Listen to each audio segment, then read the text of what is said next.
second. It's Monday on YourView. Welcome to the show. I am Murayo Afolabi Brown. As always, I have the ladies with me. Hello, Nima Akashat Zabiri. Good morning. How are you doing? I'm very fine, well rested. I wanted to ask you how was your weekend, but we're hanging out together. We all know how your weekend was. How the weekend was. So, once again, happy birthday, Mr. Ade Tokumbo Lunge. And thank you, Miriam, for putting together such a very, very, very refreshing weekend for us. Yes, I must say thank you for being so generous. And for me, I took advantage of what I needed. I sparred, I massaged, I'm telling I had you. a sauna bath. You had sauna bath? Next morning. Yeah. I don't know where you people are, but we go there, I ask them, what do you people have? Everything. You did everything. I did everything. That's good. I mean, I think it was a great time. It was swimming. Mariah compensated for all the swimming. She did not swim. She was feeling like a fish. Yeah, I was swimming though. I was envious of her. Yeah. I cannot survive sitting by the poolside, going, not to talk of inside water. Yeah. I was just like, I really wanted to swim. It's been a while. Really nice. I want to try to get a pool to the weekends. Just take my out the children kids. didn't want to leave. Your children are fish. They didn't want to leave. Mommy, please. I said we should be living in Ekwe. Ekwe is such a beautiful This place. girl, Yes, your son is just a good swimmer. How are you doing, Tokwe? I'm very good. What happened this morning? Oh, there was traffic on the road. That's not even a Something's big deal. But happening. today is a very special day for me. Today is the birthday of a very special person to me. Aww. Yes. Her name is Yemisi Adepoju. They call her Yem Jam. Many of you know Olamide, but you don't know Yemisi. There are three of us. So it's Tokwe, Yemisi, and Olamide. And Yemisi is like a really major glue. She's my health plug. She's my strength plug. And today is her birthday. Yemisi, God bless you. Thanks for being such a good friend. Thanks for calling me. Thank you for urging, pushing. You know, thank you for setting targets for me and following up with me. I really love you, and I appreciate having you in my life. Thank you so much, Yemisi. I love you. Have a wonderful day. That's fantastic. Nice. So back to our celebration. Yes, so this weekend was party. It was. Yes, it was. I actually enjoyed the massage. It really helped me. I mean, my body I needed that stress. My calves were hurting before, but after the massage was really nice. So I think Ekpe Resort was a really good place. It was a good I really enjoyed it. The kids had fun, you know. Massive fun. Interesting, Ekpe was shut down also as we were leaving. The whole of Lagos was coming everybody, to Ekpe. I was just saying, driving down to Ekpe. Yes, it was Mrs. Otadala, Mrs. Dodger, they call her Madame Dodger. Lady Dodger. Her birthday was yesterday. Okay, let's go on a quick break. When we come back, we go through the front pages of the papers. Stay with us. We'll be right back.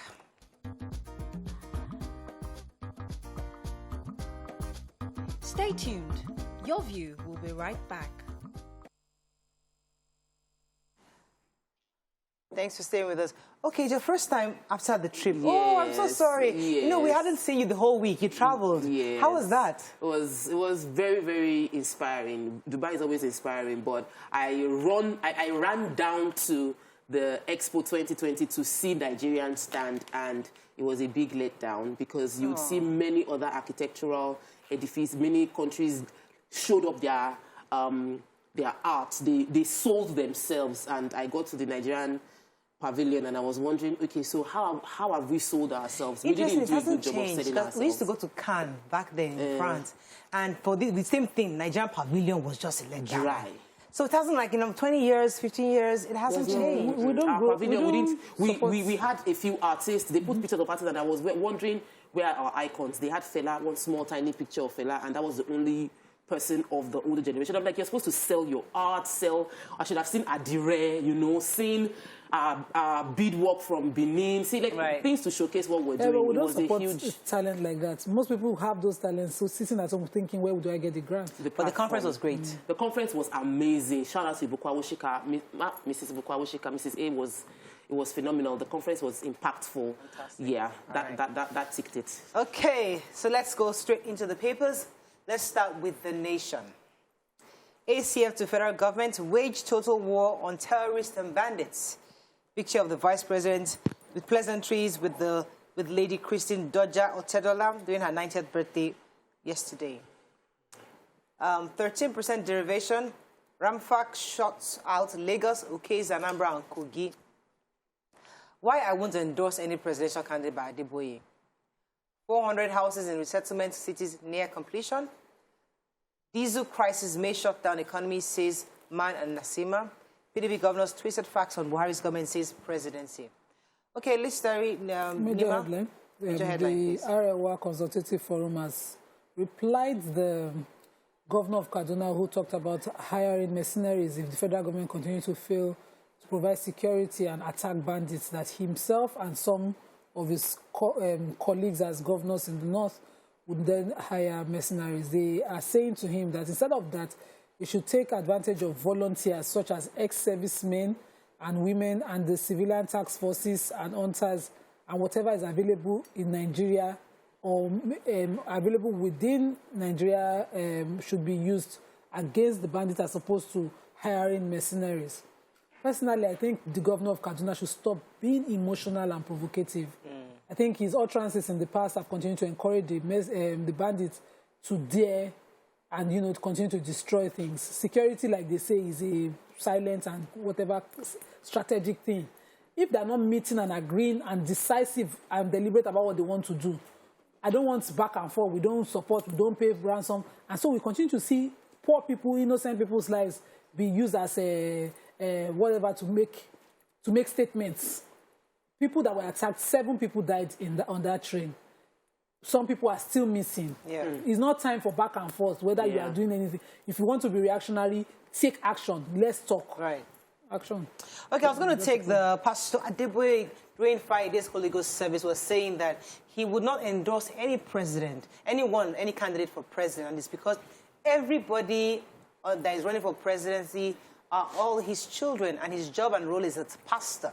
The church was criticized after they had established the I think it's Politics and Governance Directorate, and the objective of that directorate was for everyone to encourage members to get their PVCs, because you can't just be not participating in issue of politics. So he has not endorsed anyone, and he hasn't heard from God concerning 2023. He's not even sure there'll be elections. He hasn't heard anything.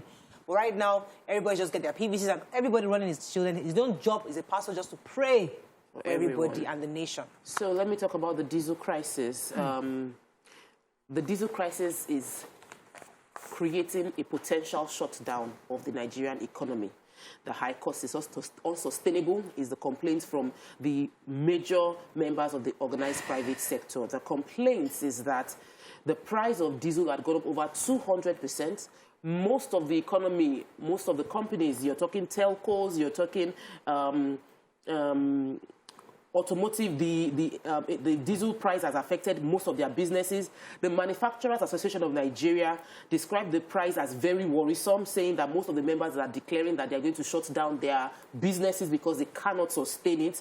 The Director General of the association, Mr. Shego Ayo Kadiri, said that most manufacturers in Nigeria rely on diesel to power their manufacturing. Most businesses rely on diesel, and the price increase is attributed to crude oil, but the economical impact is not being dealt with.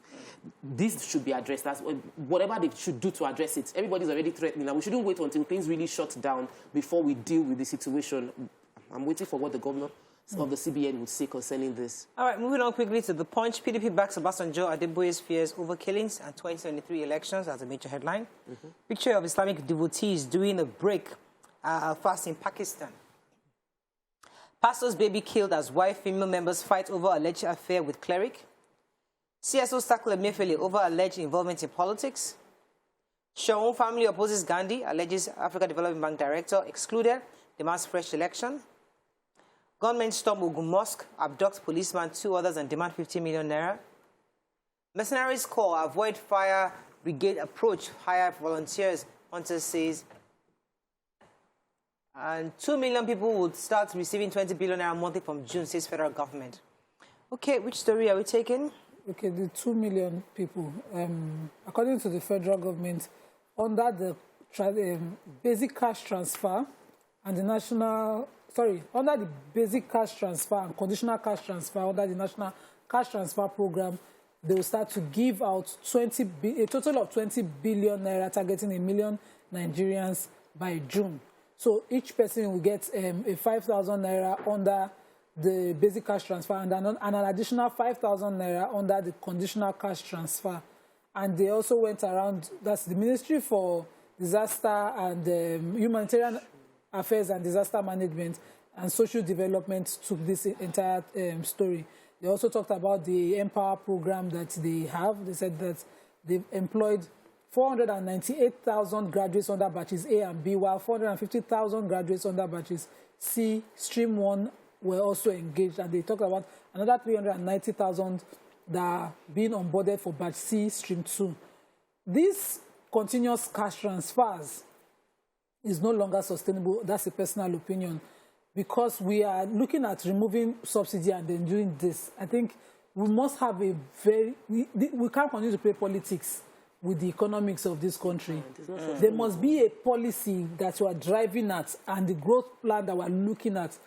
You can't throw cash at the issues on ground. There are so many issues on ground. This is what they're doing. The only thing on this account that I believe worked is the top 10 mobile agents executed transactions that they calculated based on some of the monies that they gave out that, All right, let's move on to another story there. What's the human interest story? Yes, I have a story. Gunmen stormed Ogun Mosque and abducted a police officer and 2 other worshippers. This happened Sunday evening at the Shoyoye Rounder area of Abeokuta, Ogun State. Very sad story. These people went to the mosque to pray around 8 p.m. And a police inspector, his name is Kamaruddin Bello, was kidnapped was adopted, kidnapped as well as 2 other worshippers. This particular police inspector, his wife just gave birth 4 days ago. So, like, he has a baby at home. And before, I was the imam of that mosque, so he was a man that was wearing many hats, as well as many people. They said that the correspondent of Punch found out that there was no payment of ransom, hasn't been made yet, that they've paid a few, like 700,000, but it wasn't enough to what they demanded. They demanded 5 million per person. What they demanded was more. 700,000 was paid, and they haven't been released. So, all right. So, remember we're seeing pictures of the governor of Central Bank, his posters and flyers all over the place last week, and he came out to say, "Listen, I don't want to be distracted. I want to face my phone."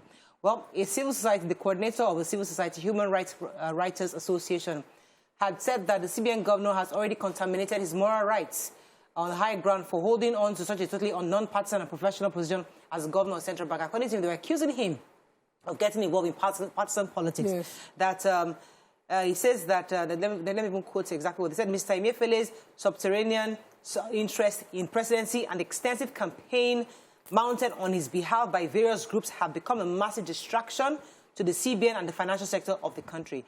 And they are asking that he steps down as governor of Central Bank. I don't know, but he's a Nigerian. He has every right to campaign if he chooses to campaign. The Electoral Act presently has not been reversed, doesn't allow appointees but he has said he's not campaigning. Run for office. But he's not he's saying he's not, but we see in posters. But people are... No, but if he hasn't declared, he's still okay. He hasn't paid more to finish. But that's he hasn't declared. Interest. Let me just quickly correct the last information I passed on. The 700,000 naira that was alleged to be paid, it wasn't confirmed, and the people were released after. They said they didn't inform the kidnappers that they were police. They've been released after the ransom was paid. They did not specify the amount, but somebody was saying it was 700,000 naira. Okay, we have to run. Let's go on a quick break. When we come back, we continue with the review. Stay with us. We'll be right back.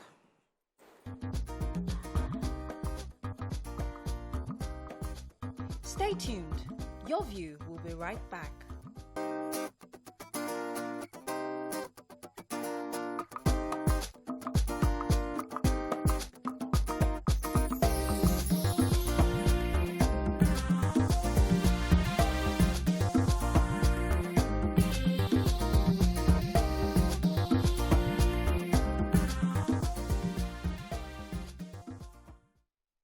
Thanks for staying with us. We're still reviewing the papers. Moving on now to Daily Sun. 2023, Atiku, Wike, Ayim, Obi, others, no fate tomorrow. Votes will count in Ekiti. Osun governorship poll says INEC. Obasanjo rates President Buhari low on security. 2023, election may not hold, says Adeboye. That's not what he said. CBN to penalize banks for depositing mutilated notes. Gunmen bomb Imo LG headquarters, kill 2 FRSC officers in Anambra. Kidnappers invade Ogun Mosque, abduct police and inspector. Why I accepted to lead Yahaya Bello campaign organization, says Hafsat Abiola. All right, which story are we starting with? Nima? There's a sad story of what happened in Imo local government secretariat. Gunmen attacked also local government, and there was bombing. They brought the place to ashes. Said what is left from that local government is just ashes.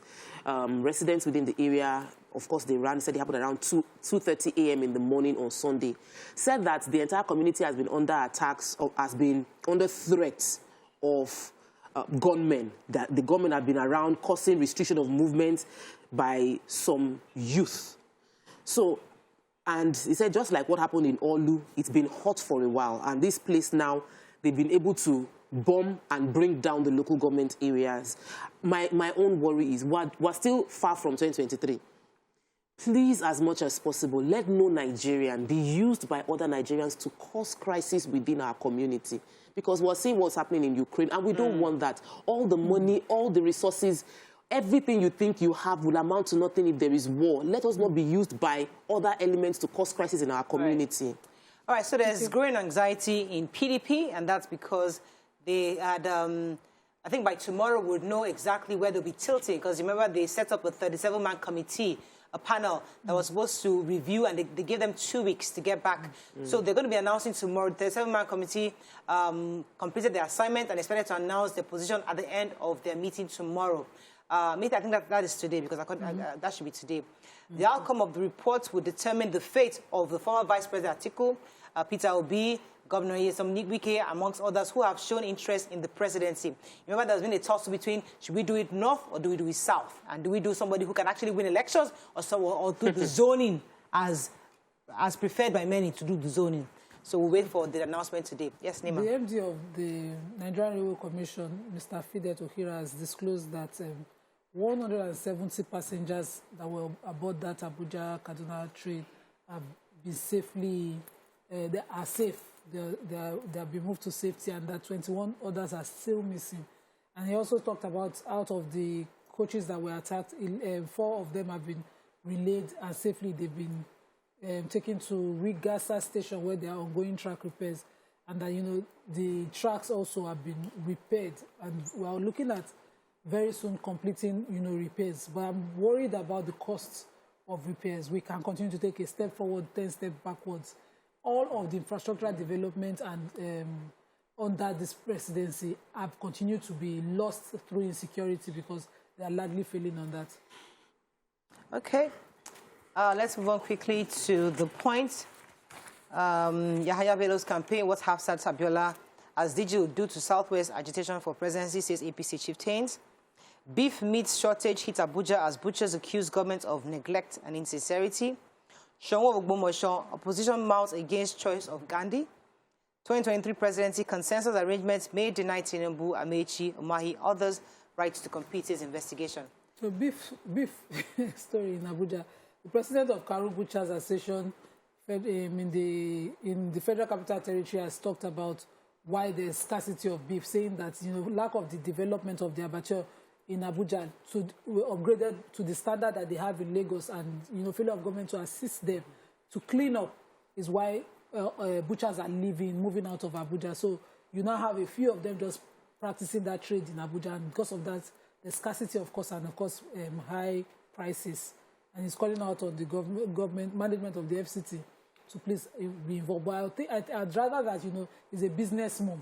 As an association, they can also develop that area, just as it's done at the Miami Market in Ojo here.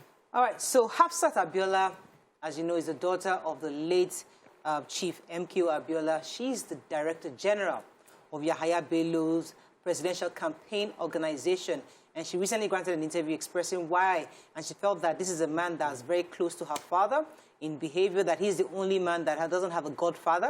And according to him, he treats everyone equally around him. He said Nigerians must be given free hand to choose their leaders. That's even a democracy. My father did not contest to represent zoning interests. His interest was Nigeria alone. And she added that her father believed in a united Nigeria, just like Yahaya Bello does.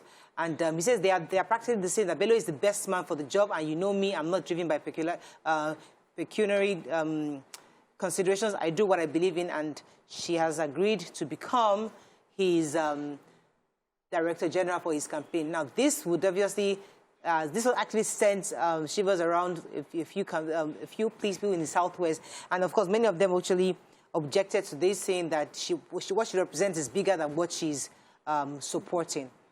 Well, everybody has their choices. Let's move on quickly now to Vanguard. FG borrows 2.2 trillion naira from local investors. Mercenaries, ACF, ex-IGP, former DSS director disagree with El-Rufai and the Northwest governors. Gunmen killed 2, kidnapped 3 in Ayobo. Insecurity, El-Rufai's invitation for mercenaries, and ominous sign, says Afenifere. 9-month-old baby dies as pastor hires mistress to beat wife in Ogun. Train attack, 21 passengers still missing, 7 coaches recovered. Shaun RCG pastor Gandhi Aloy is chosen mourner, says head of Kingmakers. An APC convention, we must pacify those who lost, says Adamu. Okay, which story? Okay, so I'd rather call this person a man. Mr. Isaac Akimbola is called the pastor in this report, but I'd rather reduce that. And 2 female members of his church attacked his wife. He actually brought the 2 women to the house with the wife to attack the wife. So the 2 women are Esther Olowo Layemo, she's 29, and Oluwakemi Oshibaju, 30 years old. They were brought by the man to the house to beat up his wife for whatever reason. And while they were beating up the woman, the baby on her back was mercilessly beaten to the point that the child had internal bleeding. Oh, my Lord. The child and the mother was rushed. She initially reported at the police station and then was rushed to the hospital. But, you know, unfortunately, the child, due to the internal bleeding, didn't make it. And so the woman went to make a report, and the police command in Ogun State have arrested the man, and they are looking to charge them to court for the mother of the baby. Really sad story. I don't understand. I want to take the economic story here. So, here is information for those that think Nigeria has money. The federal government had to borrow 2.2 trillion naira for just the first quarter. This is to fund our deficit because we have a budget of 6.4 trillion. We have a deficit of 6.4 trillion in our budget. And in the first quarter alone, we had to borrow internally 2.2 trillion naira from local investors. So they've opened up more treasury bill. There's been more demand for treasury bill. And I'm taking this story because it's important for our leaders to understand that we're creating debts for the future generation. And we must ensure there's no problem with borrowing money. But if you are borrowing the money, ensure the money is used to do what it's meant to do so that the development necessary is on ground. Because right now we're borrowing so much money and it is to fund our liabilities, not necessarily to create major infrastructural development within the country. The country doesn't have money. That's the long and short of the story. Okay, so the pressure is mounting on this issue for the Shaun of Ogbomosho. The head of the Kingmaker, let me read his name, the head of the Kingmaker, High Chief Shobaloju Otolorin has said that, Otolorin, thank you, Nima. Otolorin has said, I cleared the air, saying that, that Pastor Gandhi is actually going to be the next Shaun of Ogbomosho. That decision has been made, although many have come up saying that there is a gentleman from the Africa Development who is a director, that he was not part of the selection process, that it was not fair, and they've asked the governor of the state to declare the selection invalid because he was not part of the selection, and they should redo it. But so far, the high chiefs are still insisting that Pastor Gandhi would be the next Shaun of Ogbomosho, and they've started preparations for his enthronement. So we'll see how that goes. But we expected that there would obviously be objections and reactions, but we don't know how far that will go. Let's see how much time we have left. Just a minute. Let's see if we can take the Nigerian Tribune. Is an important story. Abuja Imam suspended over inciting sermon. El-Rufai's call for mercenaries confirms APC's failure, says PDP. Policemen reject 500,000 naira bribe, arrest suspects with Arizona drug worth 10 million naira. Somebody take that story. Let's find the story. Yeah, go ahead. So the Chief Imam story. Yes. The Akpo Legislative Quarters mosque, their steering committee over the weekend suspended Chief Imam Sheikh Nuru Khalid for the lectures we call it that he delivered on the 1st of April in the Juma service that was observed on Friday. And in that sermon, just as every other person in Nigeria, he decried the security situation, the way Nigerians were being murdered, and he called out government. He directly called the name of the president in that sermon, which I also watched. But, the reaction is that the steering committee believes that it should not have asked people to vote out those he considered transgressing the Almighty and breaching people's social contract. So they said for those words used, it was inciting, and so he's been suspended indefinitely, according to the spokesperson, I think Alhaji Dasadao, who was speaking on behalf of the committee. Well, interesting. Our NDLEA is working. We know they've been working, but in this case, 9.5 million tramadol tablets worth 5 billion naira. 5 billion? Yes, 5 billion naira was caught. And there was another case where a truck driver was conveying drugs loaded into a bus from Lagos and was heading for Kano. Though the truck driver escaped into the bush, during the search of the vehicle, they were able to find out that there were the drugs, tablets of 228,000 tablets and capsules of tramadol and XO5 were caught with him. A lot of activities are going on by the NDLEA. A passenger going on Qatar Airlines from Doha through Port Harcourt on March 29 was also caught with sachets of tramadol and drugs. There are lots of people that are doing this. Like when they search in the airport, I always feel funny, like, why are they searching this thing? Well, apparently, they keep finding people trying to smuggle these things through. And they're getting more interesting because they hide them in the most notable ways. Inside stew. That one was the one I was We have checking. to run. That's all we can take on front page review. There's a story I want to take about a policeman who refused 500,000 naira bribe. Wow, yes, that's good. It's very nice. I wish they didn't put his name. I would have loved to. They should. We should celebrate such people. Well done. That was the Lagos State Police Command. Police refused 500,000 naira when the person was arrested had 10 million naira. Imagine. Wow. Okay, that's all we can take on front page review. When we come back, we go through the hot topics. Stay with us. We'll be right back.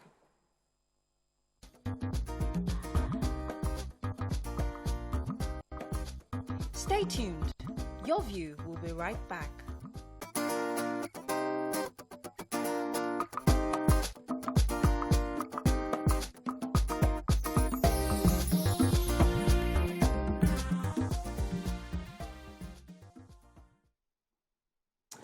Thanks for staying with us. So following the attack on the Kaduna-bound road and the insecurities on the train and in the northern part of the country, the Kaduna State Governor, Nasir El-Rufai, vowed to hire foreign mercenaries to fight against terrorists. He stated that 4 others of the 7 northwestern states, Katsina, Zamfara, Kebbi, Sokoto, may also join him to hire these foreign mercenaries if the federal government does not end the ongoing spate of terror attacks in the country. Now, some have agreed. A lot of EPC professionals, like I read in the papers today, had agreed with him. Others are objected, saying that this is not the right thing, that he doesn't have the right to do that, especially because security is something that comes from the central. That's the federal government's responsibility, not the responsibility of the state governors.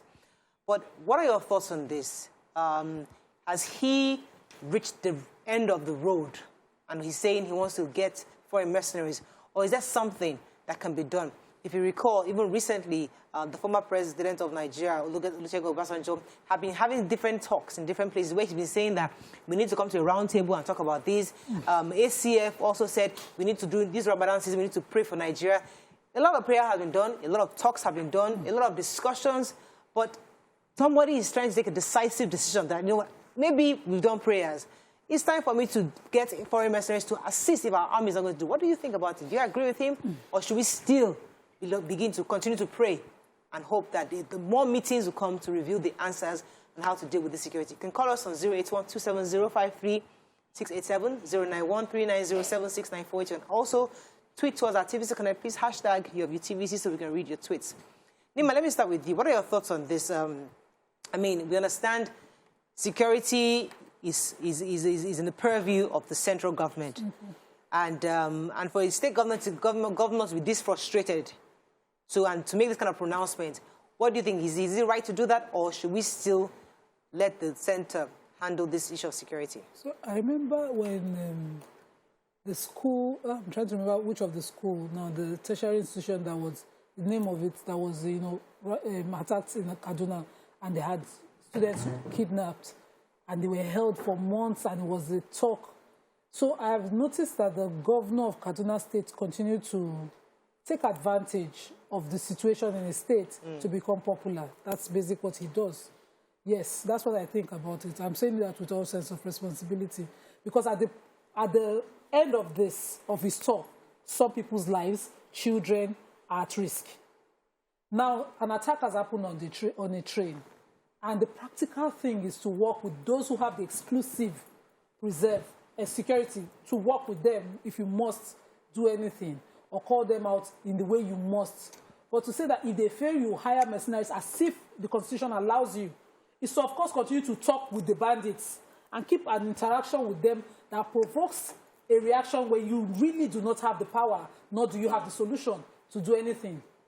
So you don't want bandits to say, okay, because I have sat down and heard analysts talk about how the attack in Kaduna State is particularly because of the governor's stance against bandits. And so his continuous talk outside without action continues to provoke. We've seen Borno in the past. I always like to refer to the former governor of Borno State before, I think, Kashim Shettima, at the time, when his state was on fire like this.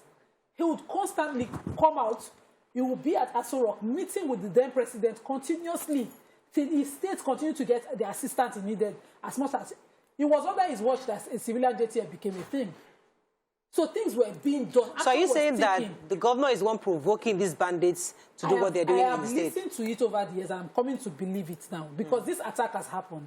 As a governor, the one that is within your reach is to assist wounded victims. We have the minister. But there's an argument that the army is compromised. There's an argument. There's an argument. Yeah. So all of that is not without that. But I'm talking about his present stance again. Okay. Coming out to talk about. So doesn't that come from a place of a man frustrated with the state of things and frustrated with the fact that he can't do much? Because what's the use of having the title of chief security officer of a state when you actually are not controlling anything security within that state? You don't have authority over the police. You don't have authority over the military. You can't say that you've heard intelligence about an attack might happen in one place and you can deploy someone to protect and stall the attack in that place. So really, I sense frustration. I sense the frustration being channeled in the wrong way in the terms of his language, but I sense a lot of frustration in the governor. I feel that it might seem like you're saying things to protect your name so that they will say you did something, but it's more important for us to do something. Why do we assume he's trying to do that? What if he isn't just trying to prove a point? No, but what if he's just really frustrated? What he just said now, I feel it's really frustrating because it is impossible for anybody to be in power and see things go so terrible and you will not feel angry. Absolutely.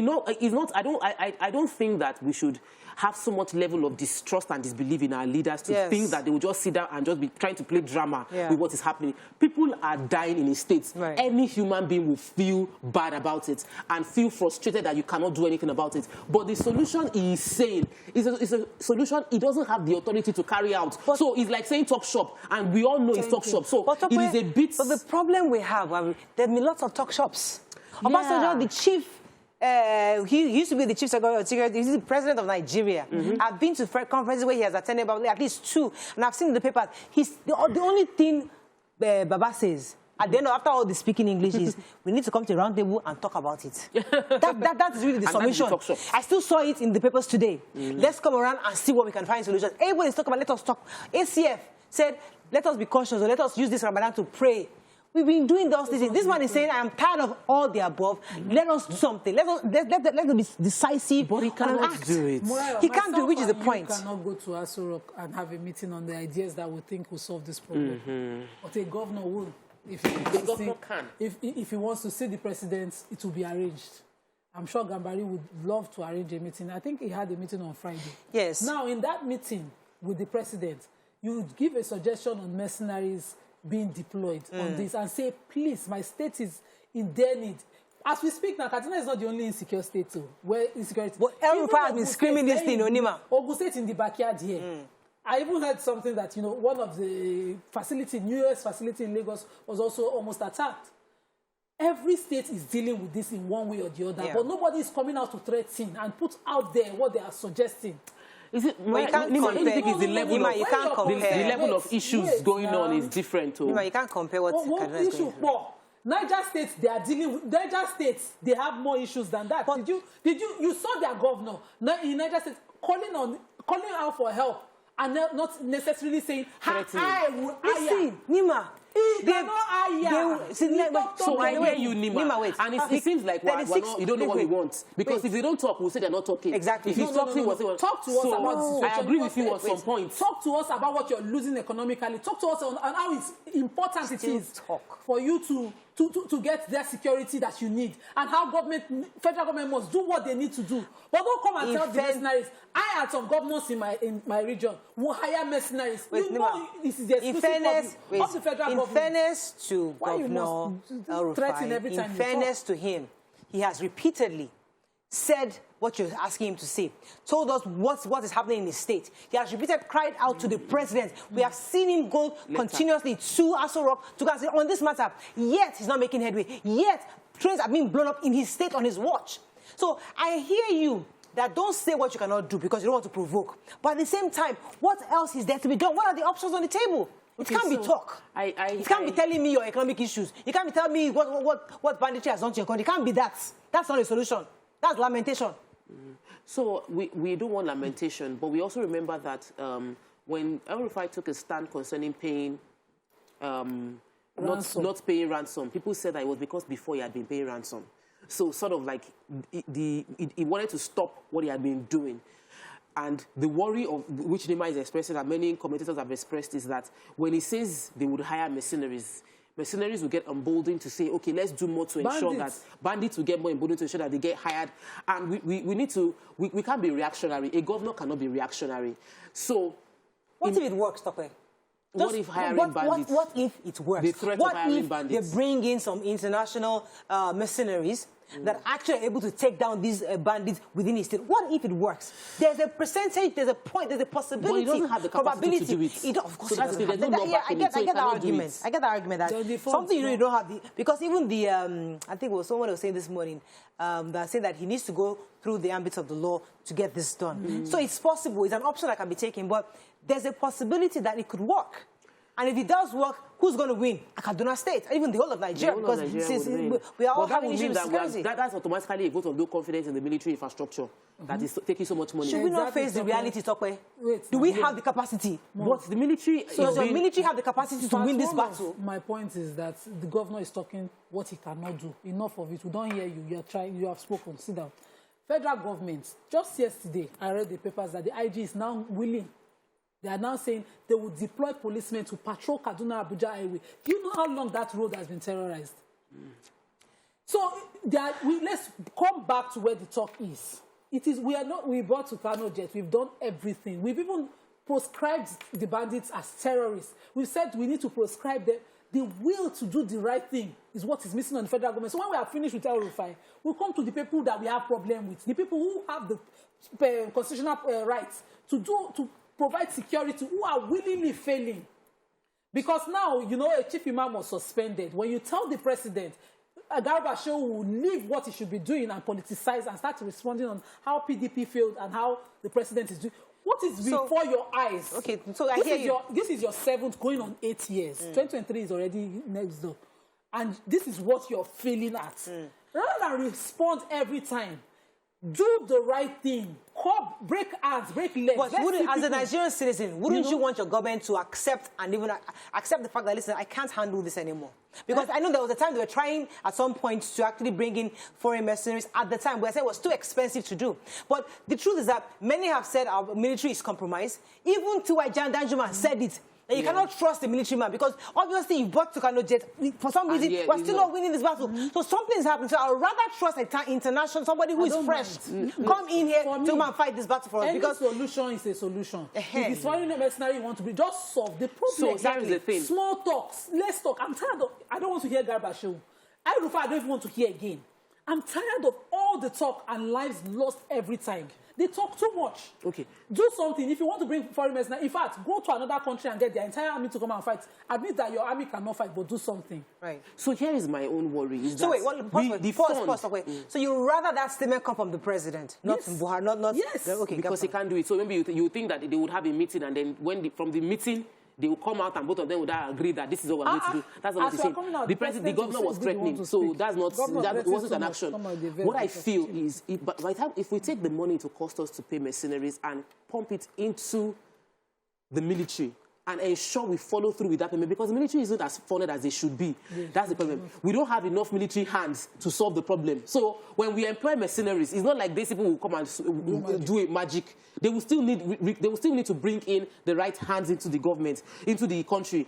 I strongly do not support mercenaries because I've seen the way that played out in Libya. I do not support mercenaries because we don't have the infrastructure to curtail the excesses when it happens. They've said many of the bandits we currently have were former paid mercenaries by some politicians, and that over time they couldn't sustain paying them. Now they've turned to mercenaries. So we've seen that if you cannot control something, the abuse would happen. So I'm not a supporter of mercenary. I am a believer in our own military and supporting our military. This is the same military that fought as ECOMOG. This is the military that fought Liberia. It's the same military at the bottom. If only we can ensure that we channel them strongly. Like, we're not doing the best that can be done with them. There's something wrong, Tope. Obviously. Nobody knows what it is. Even from the presidency, nobody, even I feel it's political will. It's the will. I'm not sure they understand the gravity of the problem. It's the will. I believe it is a will thing. It's a will thing. The real problem is the will. Because if you are willing, you will find a way to make it work. You're willing to squash bandits. You will do everything. Will. The will from the presidency, the will from our chief of army staff and all the heads of generals. Let me go on a break. When we come back, because this is just us talking from our own perspective on this matter. It would be great to hear Nigerians. What are your views on this declaration or this request by Governor El-Rufai of Kaduna State? And if we can bring in an expert at some point, it would be nice to hear how possible this is. Stay with us. We'll be right back.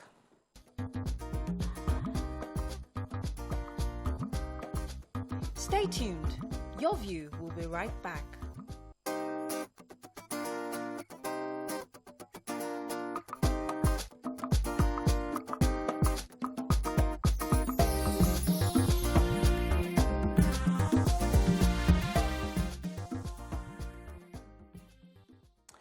Thanks for staying with us. So we were discussing, we understand very clearly that the president is the commander-in-chief of the armed forces and not the governors. Only he can invite mercenaries. Only he, constitutionally, can actually make these kind of changes that we're looking for in the national security. That is a given.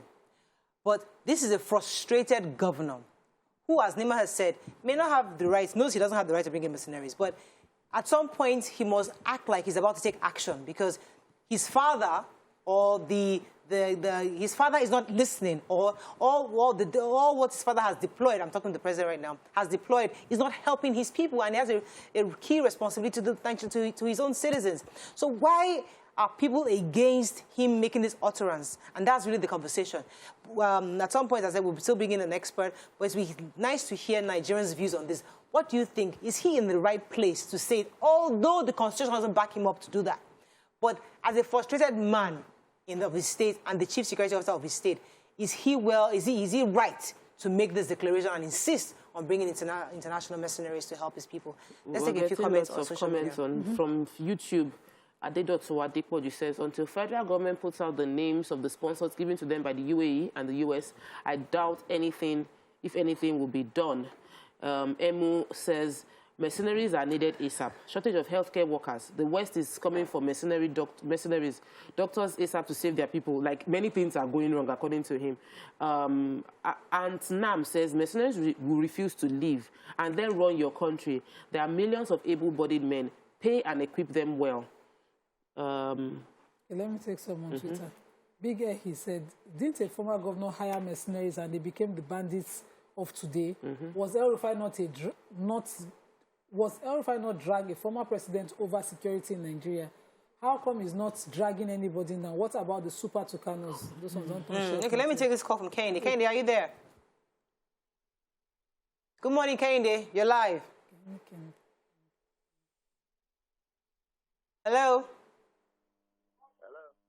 I think we're having issues. Yes, you want to go ahead? Immaculate Boy says, Madam Nima, El-Rufai should stop emotional talk. If he talk, problem. He's there now. Hello, are you there? The point is, this man is showing his frustration for God's sake. He's showing his frustration for God's sake. We have a dead military that is doing nothing. If he says something, they say he's not saying anything. Yes, I'm here. Oh, no, you're listening to yourself. The Nigerian military has failed us completely. The man is showing his frustration. Okay, so you agree that the Nigerian military has failed Nigerian people, and this man is showing his frustration, asking for foreign mercenaries, yes? So, Immaculate Boy is agreeing with him. He says, you say you should stop being emotional. If he talks problem, if he doesn't wahala, how would he, or how do we appease us? Now, my point is not that, he should not do something. My point, or that he's not frustrated. Every single Nigerian is frustrated right now with the security issues and the very consequent effect, other attendant consequences of insecurity in the country, food prices and all of that. So people are tired, really. But we are talking from the places where we can talk. As a governor, threats are not what we need from you. In Borno State, the present governor, when he got frustrated, left his comfort into the battle. He went to the regions that were constantly attacked. Does El-Rufai travel to Abuja, Kaduna? He goes with a plane to Aso Rock and talks to the president in the comfort. You don't know that, so don't say what you don't know. But they never attack him. We know that they attacked the governor of Borno State. We know that his entourage was shot at. The governor of Benue State was attacked in his own state. Niger State is dealing with it. Nobody is threatening the bandits. They are facing the issues head on as much as they can. You see, that threat is where I have a problem. We've continued to see El-Rufai's talks be reacted to by bandits. That's a fact. Follow the history. He talks, I will not pay ransom. They go pick up children in school. Eventually, ransom was paid. He talks, he does, they go, you see, action. So let's talk. Okay, let me take this call from Yakub. Yakub, are you there? Let's talk, please. Hello, good morning. Good morning. You're live. Go ahead, Hello, please. Mariah, good morning. Yes. Good morning, Sister Nima. Ramadan Kareem. Hello. And then Mama Abedi, good morning. I don't know, maybe you are hearing me because I hardly hear. It's not very loud, but go ahead. Hello. Thank you. It's a bit louder now. Hello. Yes, sir. Hello. We can hear you. Go ahead. We can hear you. Okay. Thank you very much. I think I quite agree with Governor El-Rufai, and then I have my reason for agreeing with him. I think we have been fighting this war for a long period of time now. Without this machinery of the team, we have not won the war. And then somebody is frustrating, and then coming out to tell us that if care is not taken, it's going to hire machinery. If it is that hiring of machinery will make us to win this war, why not? Why not do that? We bought Super Tucano, we bought all those hard weapons that we need to win the war. I watch Babajide Otitoloju every day. There was a day he analyzed all these things. The right weapon has been given to this our military. Yes, we have some gallant soldiers that are ready to fight this war, but we have other one within the military that compromise as well. Let me tell you, Morale, during the election 2015, the former government hired machinery to be able to make sure the election hold in some places in the north that time. So why not hiring the machine? If the government is not listening to Nigerian citizens, I think by now they will listen to government advice to hire the machinery in order to win the war. People are dying every day. So what is bad is hire the machinery to win this war. So if that one is answer to this problem, why? Thank you very much, Jacob. We can even link this to the majority leader that was asking Nigerians to carry arms. You see, is this part of frustration that let us all cuckoo carry? Because it seems like our military are totally helpless. But frustration doesn't solve any problem. No matter how frustrated we are, if there's no strategy, we will not solve the problem. And there's a lot of strategy on the part of the people that want to bring Nigeria down. They've successfully sold the idea of our lack of safety. Investors don't have confidence to invest in the country. Citizens don't have confidence to come to their own states. people were losing revenue on a daily basis, and their strategy is working. Now, we reacting, we vexing, saying that, oh, we are going to pay mercenaries. This governor will say, all of that is not going to solve the problem. Is the governor Governor El-Rufai willing to step down and let them declare a state of emergency in a state? Is he willing to say military should take over so that the entire process is handled by the military? Because if we are looking for drastic actions, then and you're willing to sacrifice, you can sacrifice yourself and say, I am displeased with the way this state is being overrun by bandits. I am willing to step down as a governor. Let's have the military take over so that, in all fairness, we know that he has done his best. The states that declared a state of emergency, what state are they in right now? We'll come to that in a second. Hassan, are you there? Let me take this call. Under this administration. Good morning. Yes, you're live. Go ahead, please. Yes, point of correction to Luna. You see, El-Rufai has been traveling on that stretch of road from Kaduna to Abuja, for your own information. I'm aware of this. And there was even a day he packed with his convoy, you understand, to chase bandits into the bush, for your own information. And let me tell you, why? Look, I disagree with El-Rufai in some instances, but you see on this issue, I agree with him 100%. In the sense that these guys are after coercing him to the extent of him surrendering the budget of the whole state to them. And he should not give himself away to blackmail of those guys. And for him to say that we needed mercenaries. Look, even America's government engaged consultants in fighting some wars. In most countries in the world, you see America. Most of them are not Americans, so they are consultants. The ones engaged to kill this man, Osama, they were consultants. They are mercenaries. Mercenaries are used everywhere. Look, if we can achieve something with this, please, let us have them. And let me tell you what this Sheikh said in Abuja. He said, look, they are turning this war of a thing into a business. If people are not ready, let us have an option. You understand? We should not continue to apply the same thing and expecting us to achieve different things. All right, so that's another thing. So it's somebody's business. Kidnapping is a business. In every situation of war, people are making money. The producers of arms are also making money. So this is not my point. Is not that mercenary should not be hired. I said it earlier. I don't really care what measures are used to cope. This insecurity, continuous insecurity in the country now, not only in the north, everywhere in the country. My point exactly is provocative comments from leaders towards this situation is unnecessary. Action is all we need. From the federal government to the state government, everybody, and I have only one tweet to answer them. There's this saying that I've always, it's traditional, but thank God this person captioned it well in English. They say, my people have it that when you carry another person's corpse for burial, you might call it a log of wood until it happens within your family. You will know that a corpse is not a log of wood, but a human being, a person. Time will tell when, for our political leaders joking with our insecurity in the country. Until it gets to your backyard, you will never take it seriously. It's always been, and if we had just nipped it in the bud, probably we will not be here today. Every government that comes in politicizes the problem. We can go around this cycle. You go back and forth. We can go around this cycle and say, if nothing was nipped in the bud, it has become a monster. That's where we are. Let's not go back.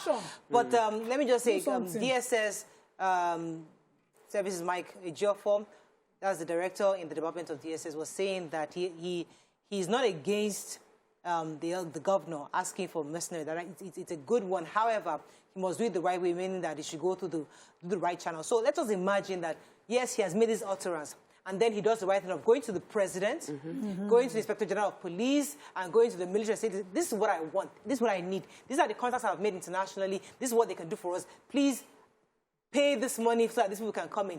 If he does that, is that okay with you? He's still solving the problem, because what we are seeing is, I don't want us to condemn him because he's El-Rufai, because I know there are issues. Just give strategy now. Sorry, that's what he wants to do, does he have to announce it? And Yes, but he should announce he it. can announce because we will complain that it's not working if he doesn't say what he wants to do. Yes. That's on one end. don't talk One of the about biggest challenges that many people foresee with hiring mercenaries is what's the exit plan for the mercenaries? How do we ensure that we don't now have powerful people with arms There'll be on our hands? lessons learned, and I'm sure that should be properly Yes, there done. must be an exit plan that, okay, we will bring you in 2 years and you then exit this country and compulsorily we follow through. But more importantly, I feel that the JTF solution was very effective by those that deployed that system. We could find a JTF, a joint task force where we have local hunters, people who understand the terrain, who feel the impact, who've lost someone and will be willing to support our military in fighting the bandits and the insecurity situations we have on ground. Right, so this, as I said earlier, we're just really expressing our thoughts on the governor's utterances, what we think about it. But we still need to bring in a security expert, somebody from the military. Let us know what is the procedure, indeed, of bringing in mercenaries into the country. What needs to be done, what needs to be placed, how much could it possibly cost? These are important questions and vital questions that we need to discuss at some point. But we have to go on a break now. When we come back, move on to another topic. Stay with us. We'll be right back.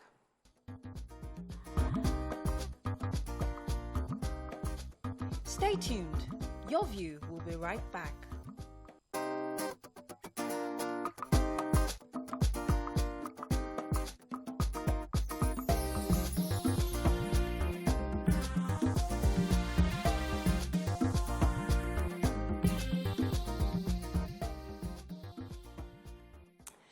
Thanks for staying with us. So we're still discussing this issue of insecurity. It's a major problem in Nigeria. So we have on the show today Mr. Tony Ofoyeto. He's a securities expert. Welcome to the show, sir.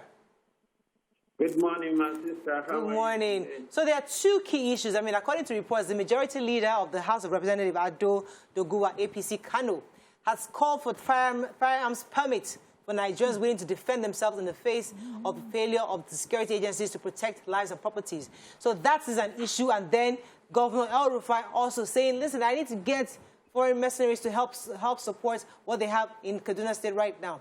So we're asking you as a security expert, what are your thoughts on El-Rufai's pronouncements? And secondly, do you think, or do you agree, Nigerians should be allowed to carry arms? Well, thanks for having me on the show. The issue of self-defense, it is now, if I say no, the question would be what would be the alternative solution. The primary agency responsible for the protection of lives and property are government-established security agencies, which are the state actors as far as security is concerned, police and the armed forces and the NSCDC.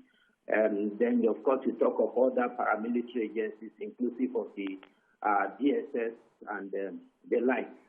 Now, having said that, a combination of all these activities now, their services is not very satisfactory to the average Nigerian.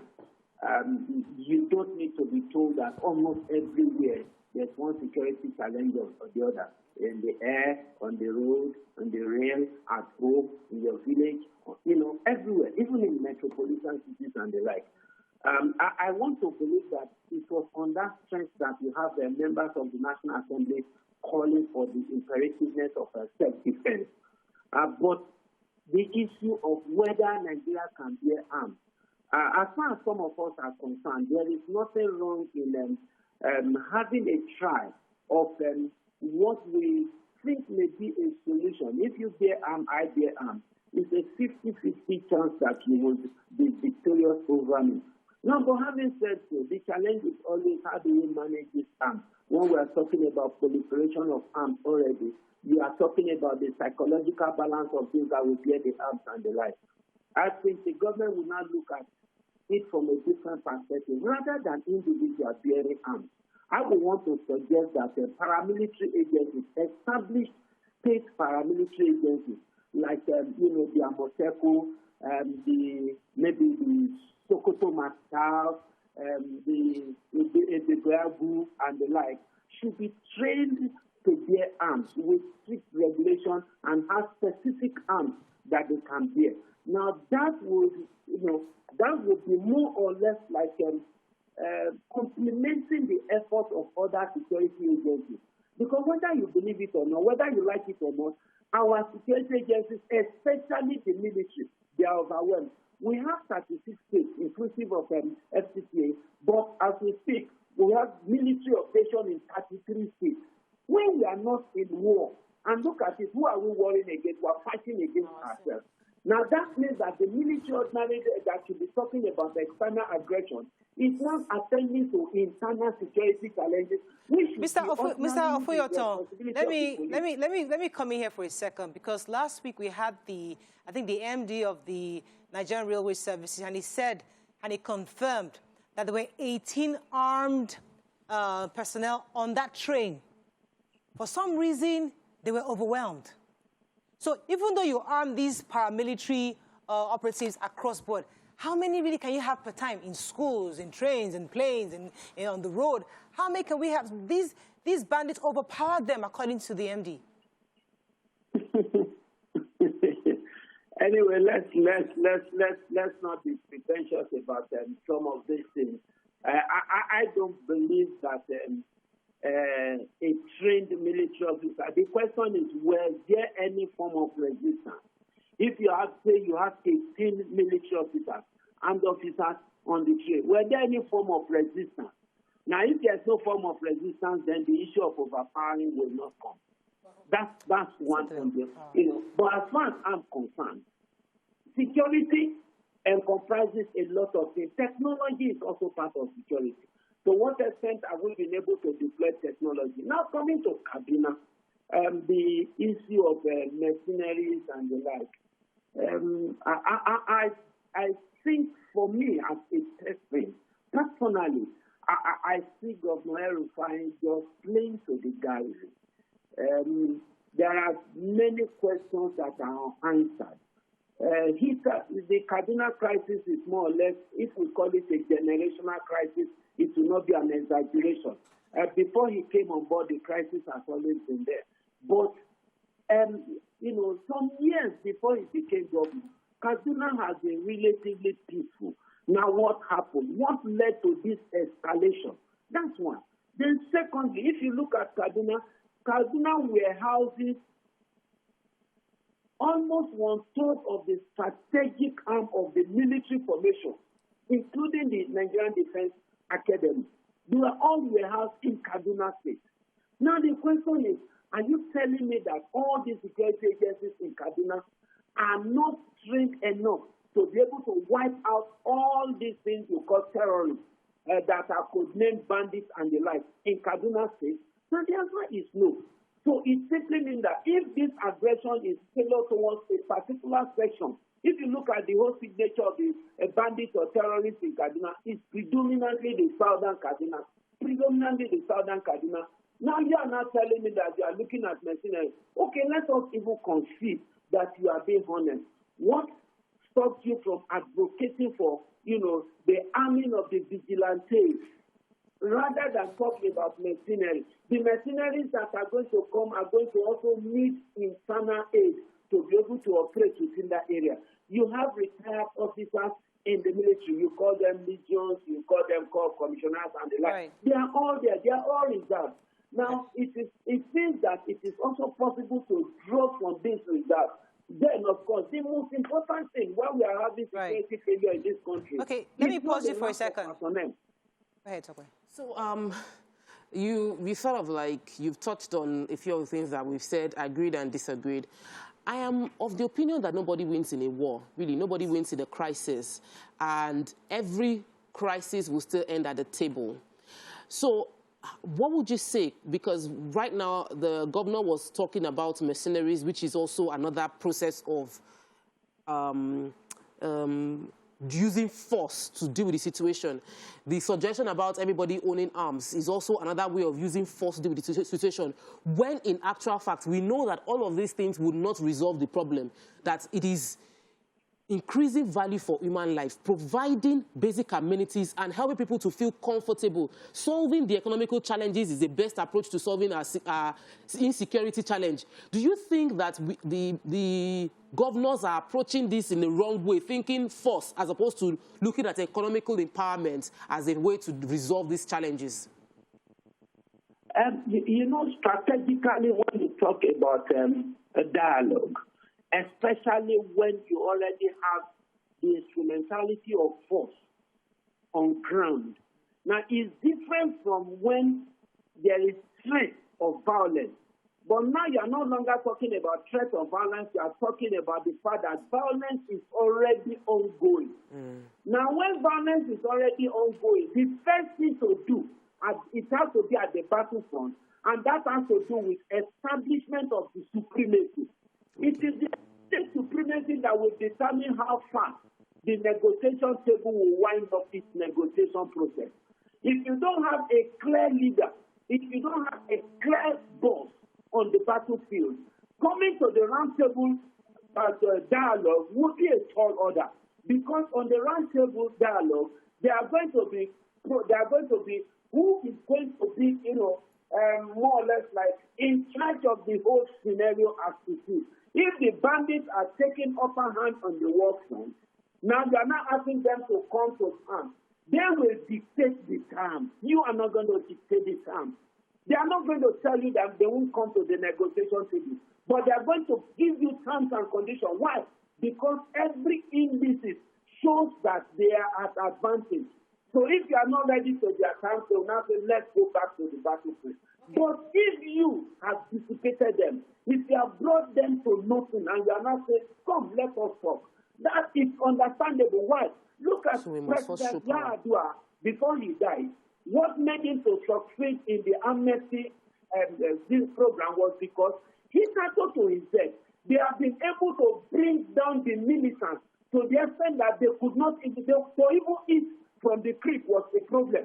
They were looking for how to get out from the creek to go and buy food and survive. Right. So when President Yar'Adua now said, come, let us negotiate, let us talk, it was easy for them to quickly, fall in line. Okay. So if they are talking about peaceful negotiation, it's a good idea. It's actually the ultimate. We all want peace. But thank you. Go ahead. Let me throw in one more question in for you. Go ahead. So, thank you, sir. When you talked about what was it? There was a word you used when Maria talked that there were people, armed security agents on the train who were supposed to be protecting the train. Just yes. I'm sorry, I'm not hearing. So you talked about that there was no resistance. Because they can have arms, but they're not given the right to shoot. So they did not, try to defend that, the people during that attack. Just yesterday, the IG was saying they will now deploy security officers or police officers to patrol the Abuja-Kaduna road. What is your take on that exactly? It is infeasible. And there is no reason for us to even go that route. When you can deploy drones, you can deploy CCTV cameras, even the rail itself, the train itself can carry CCTV camera in each of the coaches.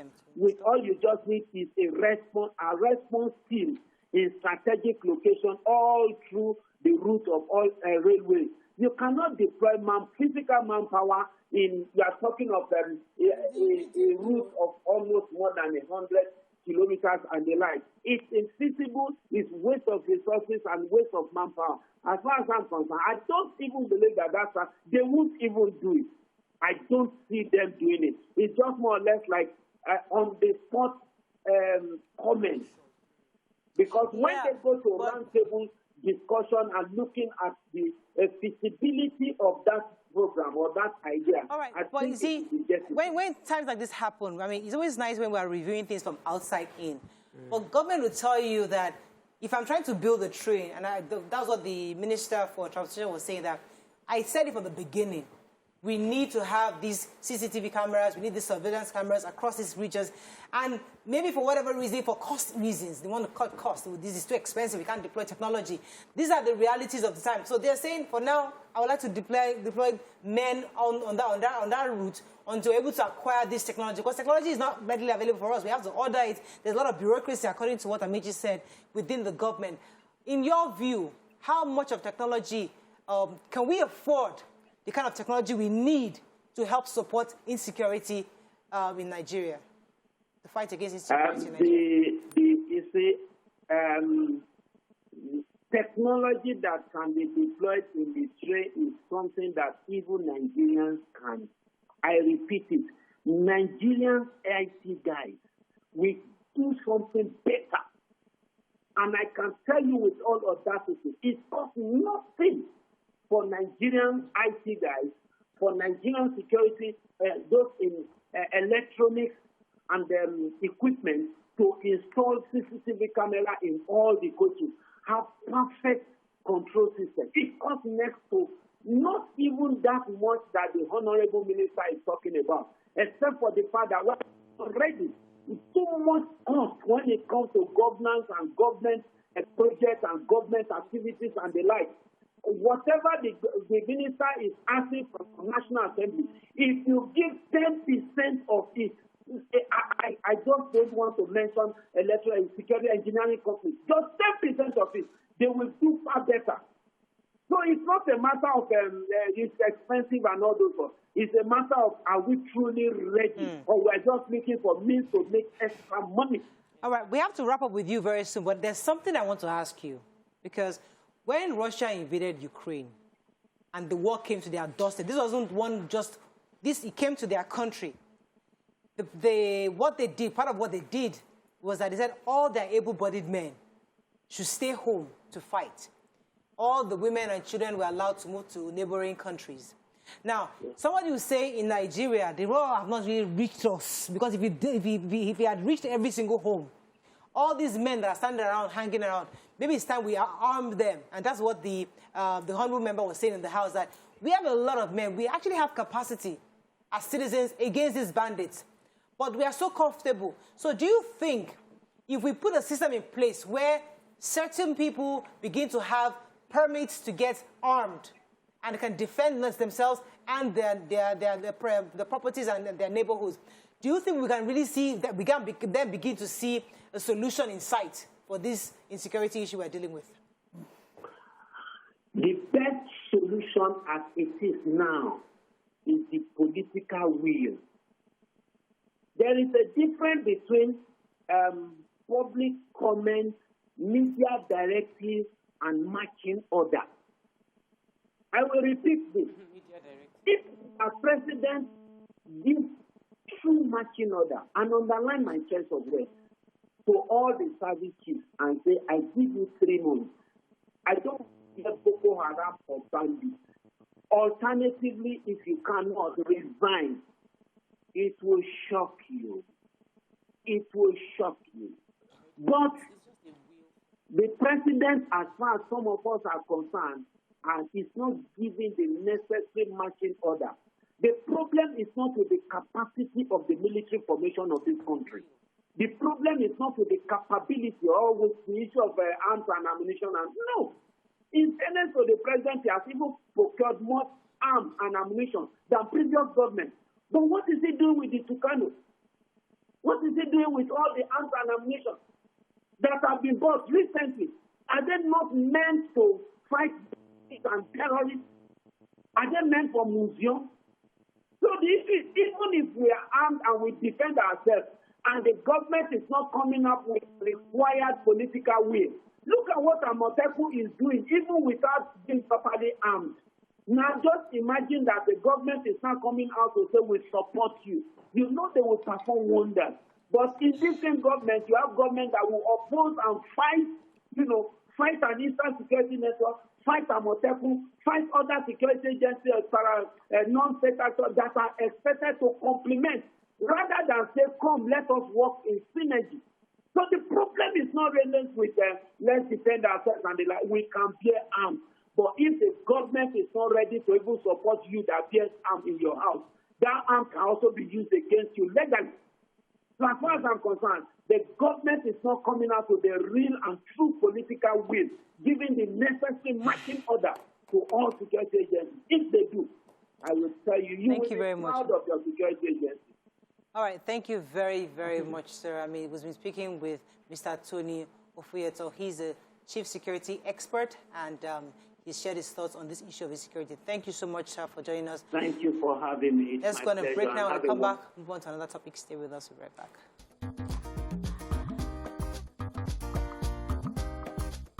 Stay tuned. Your View will be right back.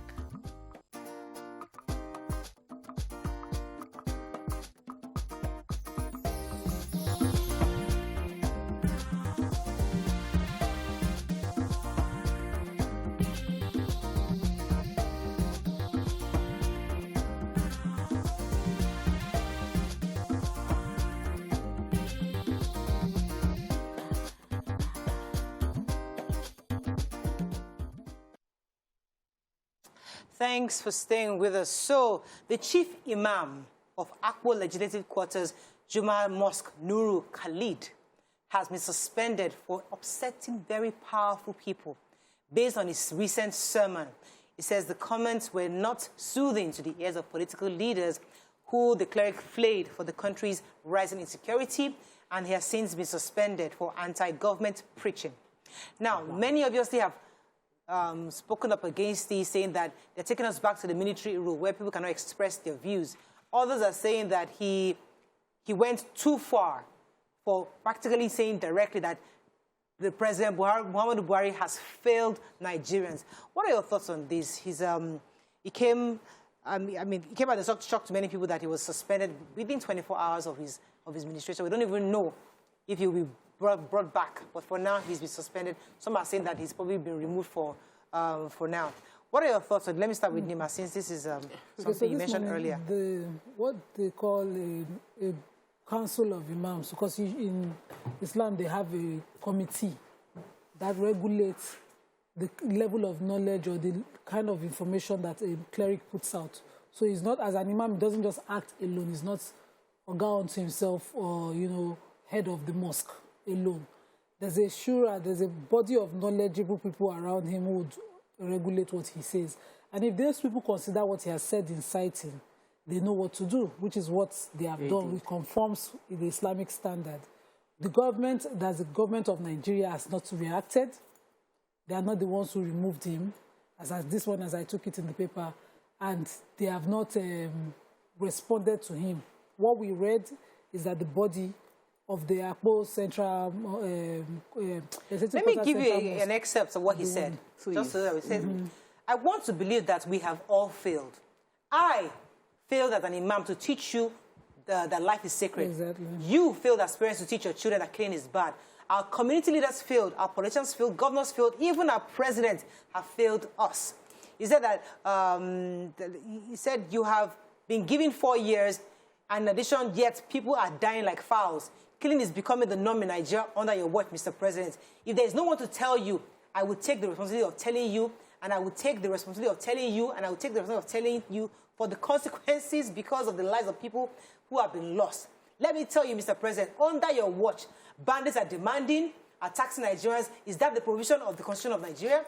Under the Constitution of Nigeria, no one has the right to tax any Nigerian except the government. Go back to he kept going on, and he said that didn't the president go to Kaduna? But there was a bomb blast in Kaduna. Everybody in Nigeria can also say that, God forbid, for these things that are happening. So the context is almost what we see every single day. I've tried to look through the script of what he said. And for me, it didn't come across as insightful unless I'm missing something else. So my fellow people, there is no government with leniency. The government uses its power to arrest, oppress, break, and kill. And that is what we want to be done against the terrorists right now. Whoever wants to, So I have gone through this. He ranted like we rant every day here. They would have arrested us. So for me, I feel that he wasn't arrested. I'm happy with what Nima said. He wasn't arrested by the government. He was suspended. He was suspended by his body. The body. He's a member of a body. Yes. So as a member of a body, they have rules guiding that body that does not agree with what he said. What he said is what Nigerians are feeling. I was enjoying myself in Dubai. And then I just came on Instagram briefly in between, and I saw train attack. I just quickly switched it off. I said, I don't want to see this. Because it just weighed down our spirits. Everybody is angry that why can't you just have freedom to move? You are using the train. So this man simply expressed his frustration at the seemingly loss of value of human life in Nigeria as he sees it. And he is a member of a body that has rules, and that body sees that he has gone beyond what he's meant to do as an imam. Maybe in his place as a human being, maybe in his place as an individual, he can express this. But maybe as an imam, he was not allowed to express this. I hear that. Yes, work within the rules of the organization that you're part of. But some will argue that religion shouldn't be totally excluded from what is going on. Because in life, the development we've seen, the civilization we've seen, has usually been through religion. Religion has actually brought education and civilization to the world. So we shouldn't totally exempt religion in times like this, where somebody must be that moral compass to remind the leaders, to remind those ahead that you have a responsibility to us to keep us safe. So if the pastors, if the imams are not saying it, who then will say it? They are supposed to be the moral compass to direct. So both of them, I think it was Pastor Paul and Deborah saying that both must work together. Politics and governance, politics and security, politics and religion must work together because they are the ones that direct us, the people, to work in the civilized society. So personally, I don't think what he said is wrong. Maybe there are things that I sit here every day and do worse things and say worse things. The way I feel about what is presently happening in the country, I think is very, very apt on what he has said. And I know that people on that committee also share. It's just that, you know, there are rules and that guide certain things. Is it psychophancy? So, no. In Islam, when you do not incite using the pulpit in Islam. So some people have used it to say, when I shared posts on one of the, I think it was the answers, someone came into my DM and threatened that, you know, that is not Islam and that you're an embarrassment to Muslims. Because in Islam, when you have a legitimate government in place, you don't make comments even if that government is bad that might incite the people to an insurrection. So what you do is that you call out government if you're closer to government and you have the ability to change the mindset, to use your voice the right way. You cannot use it. But some might argue that Sheikh Gumi was saying things that incited maybe Christians too, because he was really, based on what he was saying. But Sheikh Gumi probably, I don't know how his own mosque is structured. He's just a cleric. So this man doesn't stop being a cleric. He can use his platform on social media. He just cannot be the imam of Akpo's legislative quarters mosque anymore because he cannot take this call from James to be speaking for them. James, are you there? Thanks for calling. Hello, good morning, James from Maryland. Hello, James. Okay, I think we're having issues. So he cannot be seen to be speaking on behalf of the Muslim community there, or the people there cannot be seen to be incited by his comment to react. So protests like that, public protests, are somewhat not called for in Islam. But if you are a public figure and there's something wrong in government, you're supposed to follow the rules of Islam, which is when you see something bad, you change it with your mouth, or you take an action to change it. If you cannot do that, use your words. If you cannot do that in the least, you hate it in your heart. So what he has done is totally Islamic for me, except that, you know, there are rules guiding the pulpit, and that's all. So I feel that the religion is a very powerful tool in Nigeria. Many Nigerians, based on maybe lack of government, maybe based on lack of basic amenities, we have resorted to holding God because you must not be sick. You have to hold God. You must not have any crisis. It has to be God. So we are very religious, and our religion can then be a source of hope for people. And so we cannot ask our leaders not to be political because everything happening in this country is affecting them. Our religious leaders have to pray on the sick patients, the sick child, and pray for healing when the hospital did not work. Religious leaders have to pray when everybody is traveling. Before you travel, they call pastor. Pastor, please, I want to travel. Let me even say and then what something he said happens. In relation to what you just said. He was saying that our president was condemning the attack and saying, God forbid. He now said, everybody in Nigeria can also say God forbid for the bad things that are happening. Only the terrorists will not say God forbid. We want you to govern, not to say God forbid. You should give orders that wherever these terrorists are hiding, they should be apprehended, where they get supplies from should be blocked, and whoever has a hand in supporting them should be arrested and persecuted. That is the same thing we say here every single day. So, for me, this man hasn't really said anything out of context. He's exactly saying, so should we therefore bring our argument against this group he belongs to? Are they totally blindsided on what is going on? Are they saying they are not in Nigeria? Are they saying that they don't have a responsibility to us, the people? Because if you are a committee that he's underneath, shouldn't they also have a responsibility? Isn't there a social responsibility from their own end to us to speak the truth to power? No, so they can speak truth to power, but I just highlighted the rule.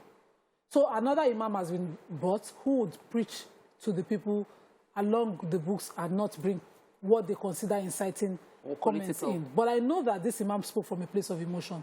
I have authority on someone who just arrived from Umrah to come and do his fast, who was on that train, who was killed.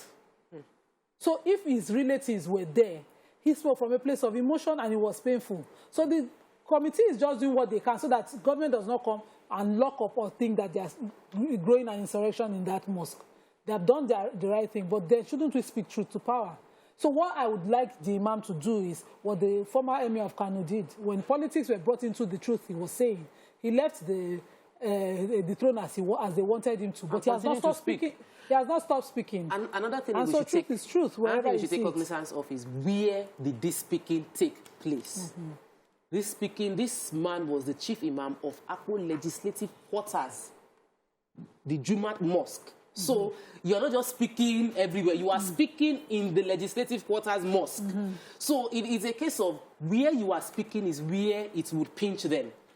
And I think that I must applaud him for being bold enough to speak the pains of Nigerians, because he was speaking to the poverty of, he said, the poor people. And that was, his statement was not about the wealthy ones. He was saying the average Nigerian, everybody in Nigeria, that we should check history, look at what is going on. So he was speaking in relation to what the average Nigerian is feeling. So my question to Nima, shouldn't Muslims therefore demand his reinstatement? That can because I mean he has not for me he hasn't incited anybody or anything. No? He's expressing a view that many Nigerians share. So Muslims around him therefore should say, no, this man should be reinstated. He was wrongly removed. Of course, people are already speaking. I am already speaking on his reinstatement. But we are not the ones who reinstate. That committee would always be the ones to approve who would direct the kind of messages that come out every day. But the truth is, whatever platform that you are on, you will speak whatever you think you must do to change the mindset of those in power, so-called in power. So he remains the sheikh because the knowledge remains his own. But what is inciting remains a subjective issue. It depends on who is hearing it and how they feel about James. what they're hearing. Good morning, James. Are you there? Good morning, James. You're live. Go ahead, please.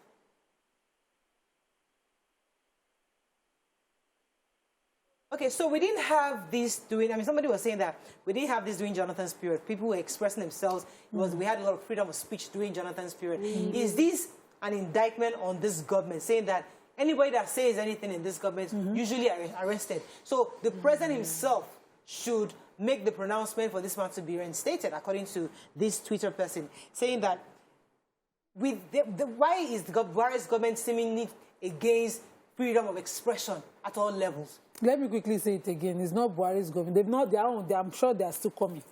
They have not done anything yet. It's the Shura committee, that's the committee of the Dawa committee around the mosque. So he has responded. I wanted to take his response. He said,